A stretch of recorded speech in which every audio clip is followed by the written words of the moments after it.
কতবার লা হাওলা ওয়ালা কুওয়াতা ইল্লা বিল্লাহ বললে গায়েবী সাহায্য পাবেন? লা হাওলা ওয়ালা কুওয়াতা ইল্লা বিল্লাহ, এই দোয়াটা পারি না এরকম এখানে কেউ নাই। লা হাওলা ওয়ালা কুওয়াতা ইল্লা বিল্লাহ, একেবারে সহজ একটা দোয়া, কিন্তু এই দোয়াটার এত ফজিলত। বিভিন্ন হাদিসের মধ্যে আপনি যদি দেখেন যতগুলো দোয়া এসেছে তার মধ্যে অন্যতম সর্বশ্রেষ্ঠ দোয়া আমি মনে করি এটা, লা হাওলা ওয়ালা কুওয়াতা ইল্লা বিল্লাহ। এর অর্থই হচ্ছে আপনি আল্লাহ তাআলার কাছে বলতেছেন লা হাওলা ওয়ালা কুওয়াতা ইল্লা বিল্লাহ, আল্লাহ ছাড়া কোনো উপাস্য নেই, আল্লাহ সাহায্য ছাড়া পাপ মুক্তির কোনো পথ নেই। আপনি বলতেছেন যত পাপ করছেন জীবনে সব পাপগুলো ধন্না দিয়ে আল্লাহর কাছে বলতেছেন যে আল্লাহ আপনি ছাড়া এই পাপ মুক্তির জন্য আর কোনো সাহায্য, কোনো উত্তম মাধ্যম আর নেই। আল্লাহ ছাড়া সাহায্য, আল্লাহর সাহায্য ছাড়া ইবাদতের কোনো কওয়াত নেই, অর্থাৎ কোনো শক্তি নেই। এটা আপনি আল্লাহ তাআলার কাছে বলতেছেন। এই জন্য কতবার লা হাওলা ওয়ালা কুওয়াতা ইল্লা বিল্লাহ বললে আপনি সাথে সাথে গায়েবী সাহায্য পাবেন। ফর এক্সাম্পল স্বরূপ আপনি বিপদে পড়ছেন, বিপদে পড়ে আপনি আল্লাহ তাআলার কাছে লা হাওলা ওয়ালা কুওয়াতা ইল্লা বিল্লাহ পড়ে সাহায্য চাইছেন, আল্লাহ তাআলা হয়তো সাহায্য মুক্তি দিয়ে দিবে যদি চাওয়াটা আপনার পরিপূর্ণ হয়, ইয়াকিনের সাথে হয়। আপনি পেরেশানিতে আছেন, লা হাওলা ওয়ালা কুওয়াতা ইল্লা বিল্লাহ বললেন, আল্লাহ তাআলা গায়েবী সাহায্য দিবে। কিন্তু কতবার পড়বেন আমরা হাদিস থেকে শুনবো ইনশাআল্লাহুল আজিজ। হাদিস শরীফের বর্ণনা এসেছে সুনানে তিরমিজি, আল্লাহর হাবিব সাল্লাল্লাহু আলাইহি সাল্লাম বলেন জান্নাতের দরজাগুলোর একটি কি আমি তোমাকে বলবো? অর্থাৎ কায়েস রাদিয়াল্লাহু তাআলা আনহুকে আল্লাহর হাবিব সাল্লাল্লাহু আলাইহি সাল্লাম বললেন। তখন আমি বললাম অবশ্যই। তিনি বললেন লা হাওলা ওয়ালা কুওয়াতা ইল্লা বিল্লাহ, অর্থাৎ লা হাওলা ওয়ালা কুওয়াতা ইল্লা বিল্লাহ এটা হচ্ছে জান্নাতের একটা দরজা। সুবহানাল্লাহ বিহামদি।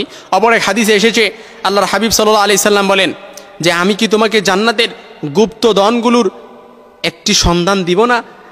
আবু যর রাদিয়াল্লাহু তাআলা আনহু বললেন ইয়া রাসূলুল্লাহ অবশ্যই দিবেন। তখন আল্লাহর হাবিব বললেন লা হাওলা ওয়ালা কুওয়াতা ইল্লা বিল্লাহ, এটা হচ্ছে জান্নাতের একটা গুপ্ত ধন। কেউ যদি জান্নাতের গুপ্ত ধনের মালিক হতে যায়, হাদিসের মধ্যে এসেছে সেই জন্য বেশি বেশি লা হাওলা ওয়ালা কুওয়াতা ইল্লা বিল্লাহ পড়ে।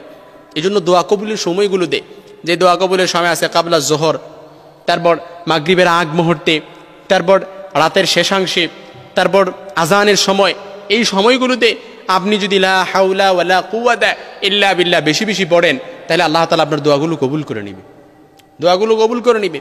আল্লাহর কাছে দোয়া করছেন অবশ্যই কবুল হয়ে যাবে। তিনি কোনো দোয়া আল্লাহ তাআলা বান্দার কোনো দোয়া ফিরিয়ে দেয় না। এই যে লা হাওলা ওয়ালা কুওয়াতা ইল্লা বিল্লাহ বললেন, এটা পরে আপনি তো কোনো হালাল জিনিস যদি জান আল্লাহ অবশ্যই আপনাকে দিবে, কারণ হাদিসে এসেছে লা ইয়াজালু ইউস্তাজাবু লিল আবদি মা লাম ইয়াদউ বিইসমিন আও কাতিআতি রাহিমিন মা লাম ইস্তাআজিল। বান্দা যখন আল্লাহর কাছে দোয়া করে, সে যদি দোয়ার মধ্যে আত্মীয়তার কোনো দিক না যায়, পাপের কোনো দিক না যায়, কিংবা দোয়ার ক্ষেত্রে সে যদি তাড়াহুড়া না করে, আল্লাহ তাআলা তার দোয়াটা কবুল করে নেয়। লা ইয়াজালু ইস্তাজাবু লিল আবদি মা লাম ইয়াদউ বিইসমিন আও কাতিআতি রাহিমিন মা লাম ইস্তাআজিল। অবশ্যই আল্লাহ তাআলা তার দোয়াটা কবুল করে নেয়। এই জন্য আল্লাহ তাআলার কাছে আপনাকে চাইতে হবে, বলতে হবে আল্লাহর কাছে। আজকে ইনশাআল্লাহ শিখে নেবেন এই দোয়াটা। তবে এই দোয়াটা বলার ক্ষেত্রে আমি বলবো বেজুর সংখ্যক পড়বেন। কতবার পড়বেন? অর্থাৎ বেজুর সংখ্যক পড়বেন।